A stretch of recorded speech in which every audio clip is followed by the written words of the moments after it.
안녕하세요, 성타입니다. 이번 시간은 밥 프록터가 말하는 부를 부르는 법, 밥 프록터의 부란 무엇인가? 일부 내용 함께 나눠보고자 합니다. 밥 프록터는 우주의 법칙과 조화를 이루라 라고 말합니다. 토마스 에디슨은 이렇게 말했다고 하네요. 세상은 무한한 지능이 지배한다. 우리 주변의 모든 것, 존재하는 모든 것, 즉 있음을 인식으로 있다라고 인식하죠.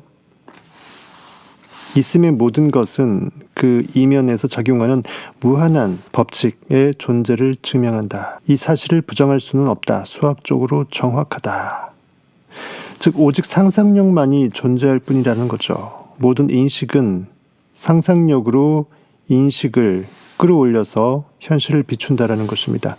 우리의 모든 암, 의식, 알고 있다, 간파한다, 알아차린다. 그 모든 전지, 다 보고 있는 전시한, 전지는 전능을 유발합니다. 전지전능한 하나님으로 I am, 나는 존재한다.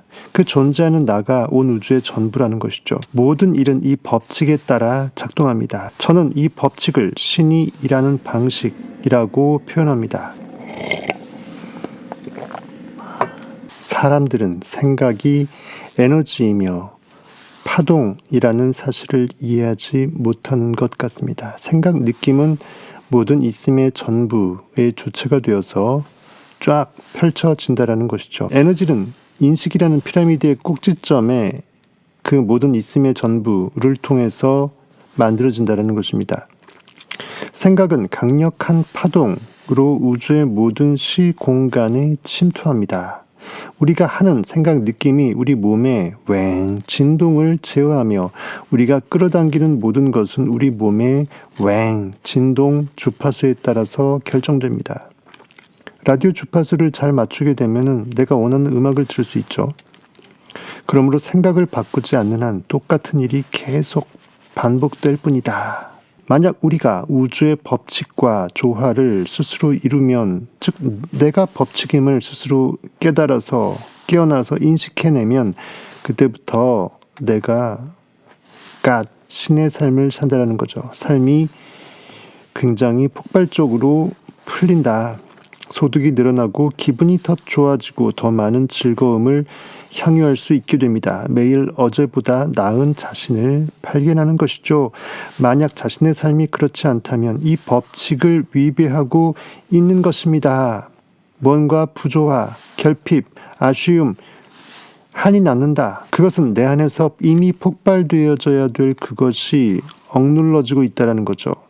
세상은 환희의 댄스 파티이다 라고 할 수 있겠습니다. 성경은 솟구치며 춤추며 주 여호와를 찬양할지어다라고 하고 있습니다. 내 인식을 그렇게 멋진 음악의 환희의 전율과 함께 흔들어 춤추면서 찬양하고 외치고 감사하고 전율하라는 것이죠.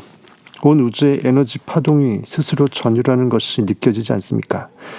밥 프록터는 고백합니다. 저는 어릴 때 교회 주일 학교에 다녔습니다. 주일 학교를 빼먹으면 야단을 맞았죠. 꾀를 부려 주일 학교를 빼먹을라 치면 누나가 어머니에게 고자질을 해서 크게 혼이 났습니다. 그래서 꼼짝없이 주일 학교에 가야만 했습니다. 제가 교회 지하실에서 내성적이고 자그마한 주일 학교 선생님과 함께 있는 동안 어른들은 위층에서 서로 이야기하고 노래를 불렀습니다. 저는 지하실에서 죄의 싹슨 사망이라는 가르침을 들었습니다. 죄의 보상은 죽음이라는 거죠. 인식이 죄를 지으면 인식의 파지티브한 생명력, 창조의 힘을 망가뜨리기 때문에 현실에 반응되어 버리면 현실을 못 바꾼다. 즉 인식의 힘을 잃어버린다. 죽어 지낸다. 죄의 싹슨 사망이다 라는 거죠. 이걸 문자적으로 해석하게 되면 굉장히 섬뜩한 것이 됩니다. 죄 지으면 나 고깃덩어리 죽는데 이렇게 생각하면 안 된다는 것입니다. 어쨌든 밥 프록터는 어린 마음에 지하실에서 죄의 싹슨 사망이라는 가르침을 들었습니다. 그건 너무 가혹한 것 같지만 어른들이 그렇게 말하니 그게 세상의 이치인 줄 알았습니다. 이렇게 하면 죄를 지는 것이고 저렇게 해도 죄를 지는 것이라고 하더군요. 저는 생각했습니다. 그럼 나는 죽는 것인가? 너무나 궁금했기 때문에 교회에서 하지 말라는 일을 의도적으로 해보기로 했습니다. 그냥 시도만 한 게 아니라 즐기기까지 했지요. 저는 죄를 지었지만 결코 죽지 않았습니다. 그래서 다시 죄를 지었습니다. 아무 일도 일어나지 않았고 오히려 기분이 좋아졌습니다. 봐, 난 멀쩡해. 그때 저는 죄를 지으면 죽을 것이라는 말을 문자 그대로 받아들였습니다. 그 말이 무슨 뜻인지 잘못 판단했던 것이죠. 그런데 제가 놓친 게 있었습니다. 죄의 삭은 사망인가요? 사망인가요? 그렇다면 사망이란 무엇을 의미할까요? 인간이 실체가 정의될 때 그 사망도 정의될 것입니다.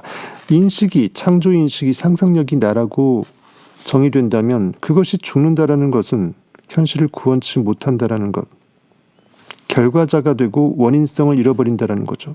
사망은 결국 생명의 살아있음의 반대입니다. 산다라는 것은 계속 의식을 무한으로 끌어올린다라는 것이죠. 생명이 성장이라면 사망은 무성장입니다. 인간의 창조성, 여러분 안에 인식의 창조성에 죽음을 맞이하게 되면 그것이 무성장이죠. 제가 사전 편찬자라면 무성장, ungrowth라는 말을 사전에 실을 텐데요. 저와 28년간 일한 지나 라는 사람은 제가 이 단어를 쓸 때마다 에이, 철자가 틀렸다고 지적합니다. 그거 아니야. 어쨌든 생명의 기본 법칙은 생성과 소멸입니다. 여기서 소멸은 그저 사라지는 것을 의미하는 것이 아닙니다. 생명이란 앞으로 나아가거나 뒤로 퇴보하거나 둘 중 하나입니다. 의식은 사장되거나 나날이 증폭되거나 둘 중 하나이죠. 우주의 법칙을 거스르는 것은 커다란 죄입니다. 이 법칙에 어긋날 때 우리는 결국 실패하고 법칙을 따를 때 우리는 결국 성공합니다. 왜? 법칙 자체가 시문대로 거둔다라는 이 진리가 I am, 나의 존재 인식 참 나라는 거죠. 이해가 되시나요? 주라, 그리하면 받을 것이다. 주는 자가 받는 자보다 복되도다라고 성경 말씀은 말하고 있습니다. 그것은 내 인식이 그렇게 간주해주는 형이상학적인 액트, 연기해주는 현실을 그렇게 바꿔서 바라봐주는 황금률적인 상상력으로 깨어난 인식의 힘을 말하죠. 받는다라는 것은 현실에 반응당한다라는 것을 상징하는 것입니다. 이미 내게 있었음을 느낄 때만이 현실을 우리는 간주해 줄 수 있습니다. 이미 내 인식 안에, 내 마음 안에 다 있었음을 느끼지 못한다면 결코 우리는 현실을 그렇게 느낌으로 바라봐 줄 수가 없다라는 것이죠. 그대로 팩트에 휘둘려서 반응할 수밖에 없음입니다. 다른 사람과 악수할 때 우리는 상대에게 손을 내밀라고 요구하지 않습니다. 내미세요. 빨리 내미세요. 악수하게. 이런 또라이 없죠. 먼저 내가 손을 내밀면 상대도 그 수신호를 알아보죠. 손을 내밉니다. 그게 세상의 이치입니다. 내가 먼저 선행을 베풀면, 내가 먼저 사랑의 마음으로 하나됨을 느껴내면 그 안에 있는 하나님이 I am이 사실 나의 I am이기 때문에 하나됨으로 서로 간에 상부상조 선행을 주고받을 수밖에 없다. 만약 상대방에게 받을 생각부터 먼저 한다면 일이 뜻대로 풀리지 않을 것입니다. 네가 먼저 줘. 그럼 나도 줄게. 모두가 그렇게 생각해버리면 이 세상에서 주고받는 사랑의 행동은 결코 없을 것입니다. 현실에서 어떠한 일이 일어나기만을 그저 기다린다. 이것은 받을 생각이죠. 감나무 밑에서 입 벌리는 것은 썩은 감만 떨어지는 형국이 될 것입니다. 올라가서 따먹어야죠. 그렇게 먼저 현실을 끌어올려서 봐줘야죠. 간주해 주는 것입니다. 가령 어떤 보험 설계사가 고객에게 당신을 진심으로 돕고 싶어요 라고 말하면서도 속으로는 보험 계약을 한 건 따내고자 돈 벌 욕심으로 페이크하는 것이라면 어떻게 될까요? 의식 차원에서 보험 설계사는 고객을 돕고 싶다는 생각을 내보냅니다. 지적인 측면에서는 긍정적인 생각을 표면적으로 하는 것 같습니다. 하지만 감정적 측면, 느낌은 뭐죠? 내 안에 들어올 호주머니의 그 돈다발만 생각하는 것이죠. 잠재의식적으로는 고객을 도우려는 게 아니라 돈을 원한다라는 생각이 상대방에게 전달될 수밖에 없죠. 고객은 자신을 돕고 싶다는 말을 귀로는 들었어도 심장으로는 느끼지 못한다는 것입니다. 사실은 반대로 보험 설계사가 자신의 도움을 받고 싶어 한다는 느낌을 받게 됩니다. 그러면 고객의 마음에서 갈등이 일어납니다. 이거 들어줘야 돼, 말아야 돼. 진심이 안 느껴져. 의식 차원의 긍정적 생각과 잠재의식 차원의 부정적 생각이 이렇게 상호 충돌합니다. 고객은 부정적 느낌이 무엇 때문인지 명확하게 알아차리지 못할지라도, 상대방의 꼼수 느낌이 팩트로 느껴지지 못할지라도 그 느낌적인 느낌에 왠지 그럴 것 같은 그 느낌에 영향을 받게 됩니다. 왠지 사인해주기 싫은 거죠. 보험 설계사가 계약을 성사시키려면 고객이 결단을 내리고 계약서에 서명하도록 해야 합니다. 만약 보험 설계사가 법칙을 거스르지 않았다면 고객은 자연스럽게 계약서에 서명할 겁니다. 하지만 고객 내면에서 이러한 갈등이 존재하는 한 보험 설계사는 이 당연한 절차를 끌어낼 수가 없게 됩니다. 만약 고객을 정말로 돕고 싶은 마음에 당신을 돕고 싶어요 라고 말한다면 어떻게 거래를 성사시킬지 굳이 걱정하지 않아도 됩니다. 그 걱정이 염두에 뇌리에 따리를 틀 여지가 없죠. 그냥 사랑하는 마음으로 진심을 담아 전했을 뿐입니다. 주판을 튀김은 거기에 자리 잡을 여지가 없습니다. 판매하는 상품의 효용을 제대로 설명하면 거래는 자연스럽게 이루어집니다. 이심전심이죠. 상대방을 진심으로 돕고 싶은 마음이 전달되는 것입니다. 마케팅이 무엇입니까? 마음을 얻는 것입니다. 마음을 얻는 것은 무엇입니까? 내가 그 마음과 하나 되어서 먼저 내 마음을 주는 것입니다. 월리스 와트스는 부자가 되는 과학적 방법 The Science of Getting Rich라는 책에서 중단 없는 성장의 법칙을 설명하는데 한 장 전체를 할애했습니다. 이 법칙을 따르면 우리는 발전하고 성장하며 매일 더 좋은 성과를 낼 수 있습니다. 좋은 성과 하나를 달성하면 더 좋은 것을 실현하고 싶은 욕구가 생동되죠. 그리고 더 높은 목표를 향해 계속 나아갈 때 영광스러운 지위에 오르게 됩니다. 비전을 품고 그 실현을 바라볼 때 우리는 전진할 힘, 추동력을 얻게 됩니다. 할 수 있어. 고지가 눈앞이야. 성장하는 삶이 진정한 삶이며 신이 우리에게 예정한 삶이라는 사실. 여호와 이래 다 준비되어 있다. 이 진리를 깨닫게 됩니다. 우리의 삶은 중단 없이 계속 쭉 초고속으로 성장하는 삶이라야 합니다. 구약성경 창세기 28장 12절은 이렇게 말합니다. 꿈에 본즉 사닥다리가 땅 위에 서 있는데 그 꼭대기가 하늘에 닿았고 또 본즉 하나님의 사자들이 그 위에서 오르락 내리락 하고, 우리 인식이 무한대로 계속 증폭되는 그 순간의 연속선상이 사다리로 비유되어 있습니다. 땅 바닥에서 하늘 끝까지.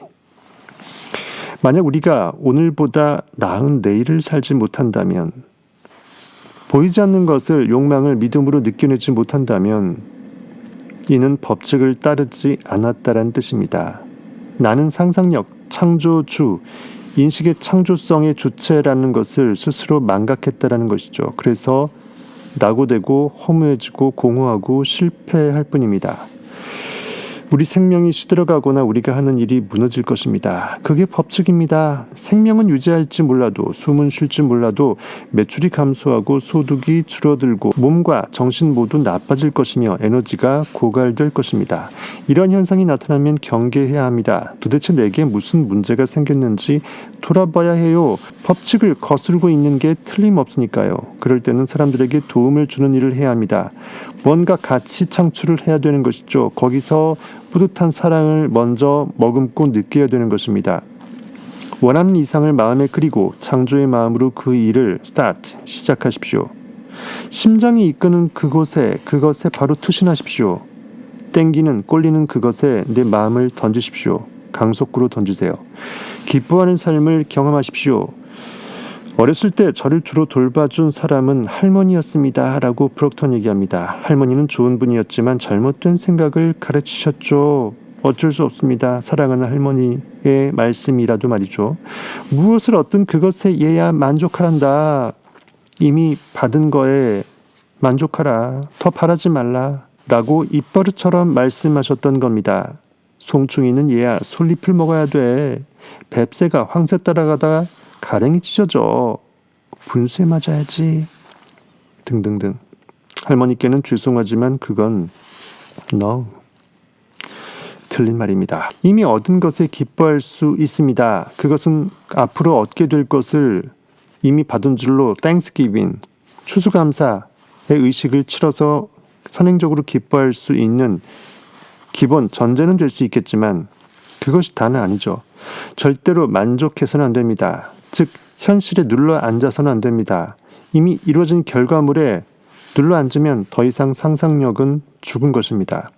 사람은 만족하지 못할 때 창조의 마인드를 품게 됩니다. 뭔가 아쉬움, 결핍이 느껴질 때 그것을 욕망으로 끌어올려서 삶을 더 높은 의식의 사닥다리, 저 높은 하늘 높은 곳으로 독수리 날개치듯 날아오를 수 있도록 나를 끌어올리고자 합니다. 그것이 자연의 이치입니다.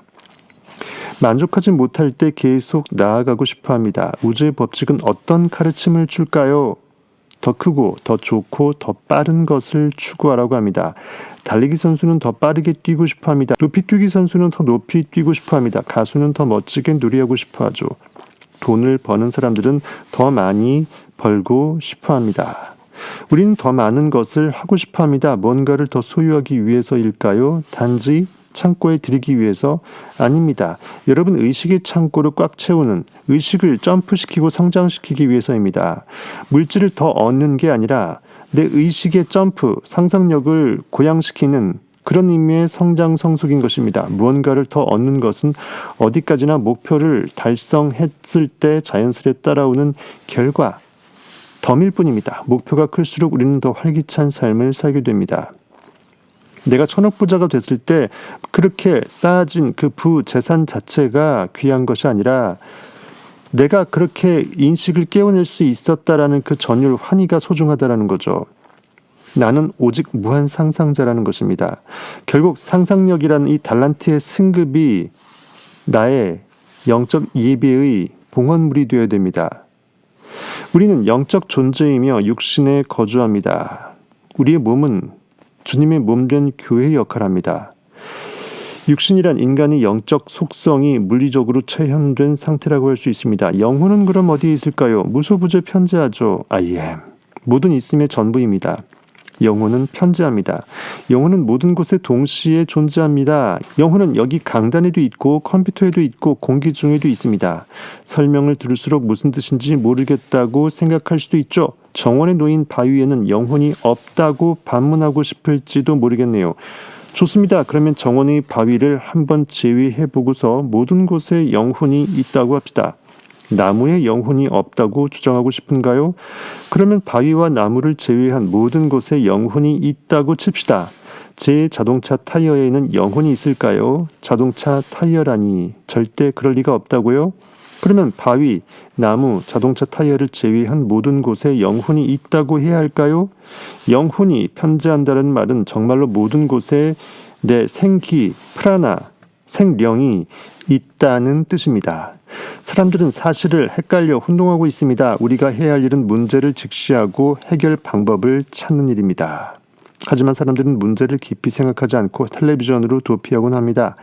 다른 사람들의 세계에 빠져 길을 잃어버리는 것이죠. 그렇게 시간을 킬링 타임합니다.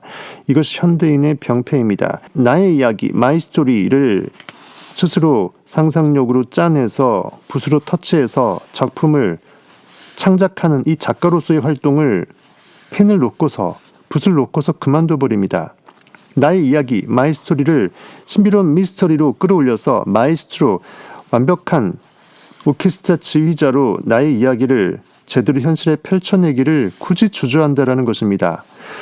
쫄아버린다는 거죠. 메뚜기가 되어버립니다. 자동차 타이어를 구성하는 물질은 우리 몸을 구성하는 물질과 같습니다. 나무를 구성하는 물질도 우리 몸을 구성하는 물질과 같지요. 정원의 바위를 구성하는 물질 역시 우리 몸을 구성하는 물질과 다르지 않습니다. 정원의 바위를 비롯한 만물은 스스로 움직입니다. 진동합니다. 양자 에너지장에서 하나의 에너지 파동으로서 엮여 있습니다. 거대한 움직임의 바다가 우리를 이처럼 둘러싸고 있습니다. 모든 만물이 진동하는 에너지 파동으로서 존재한다. 가만히 정지해 있는 것은 하나도 없습니다. 지금 제 옆에 있는 벽도 마찬가지입니다. 정지한 듯 보이지만 실상은 그러하지 않습니다. 관 속에 누운 주검, 시체마저도 움직입니다. 주검이 움직이지 않는다면 어떻게 흙으로 변할 수가 있겠습니까? 딱딱하게 굳어서 관짝처럼 그렇게 계속 있으면 변함이 불가하죠. 주검의 일부를 채취해 현미경으로 들여다보면 움직임이 보일 것입니다. 마치 춤을 추듯 미생물이 활발하게 움직일 거예요. 그리고 결국에는 흙으로 변하겠죠. 흙으로 변하는 이유는 무엇일까요? 움직이기 때문입니다. 만물은 이렇게 맥동합니다. 움직입니다. 다시 한번 말하지만 가만히 정지해 있는 건 하나도 없습니다. 만물은 모두가 하나의 에너지 파동으로 맥동한다. 생명의 법칙에 따르면 어떠한 것도 창조되거나 파괴되지 않아요. 요한복음 17장 12절은 이렇게 말합니다. 내가 그들과 함께 있을 때에 내게 주신 아버지의 이름으로 그들을 보존하고 지키었나이다. 인식의 시스템의 그 창조의 법칙으로 나에게 허락한 그 모든 욕망의 느낌들의 그들을 내가 그대로 믿었나이다. 그 중에 하나도 결코 멸망하지 않고 다만 멸망의 자식뿐이오니 이는 성경을 응하게 함이니이다. 내 안에 삶의 바이블, 삶의 두루마리, 삶의 파노라마, 현실 가운데 그대로 의식이 머금었던 그것을 그대로 빼박으로 비추게 하고자 함이니이다. 무엇이 없어짐이라는 건 불가능하다. 없어질 것이라는 그 생각의 결과물, 멸망의 자식만 없어질 것입니다. 이렇게 말하고 있습니다. 죽음이라는 것은 없습니다. 몸을 입었다가 몸을 벗는 것뿐입니다. 생명도 죽음도 위대한 여정의 과정으로 형태가 바뀌는 것입니다. 우리가 우주의 법칙을 그대로 순적히 따를 때, 나라는 존재의 시스템을 자각해서 그대로 따를 때, 보이지 않는 것을 봐낼 때 현실을 바꿔낼 수 있다라는 이 전 우주적 인식의 법칙을 다시 한번 깨달을 수 있었습니다. 그래서 우리가 무엇을 원하는지 특정하여서 그것을 믿음의 표대로 계속 잡고서 부단히 느껴낸다면 현실은 그것을 반드시 보일 현자, 나타낼 현자, 그렇게 보이고 나타내게 될 수밖에 없을 것입니다. 감사합니다. 지금까지 여러분의 성공학 1타 강사였습니다.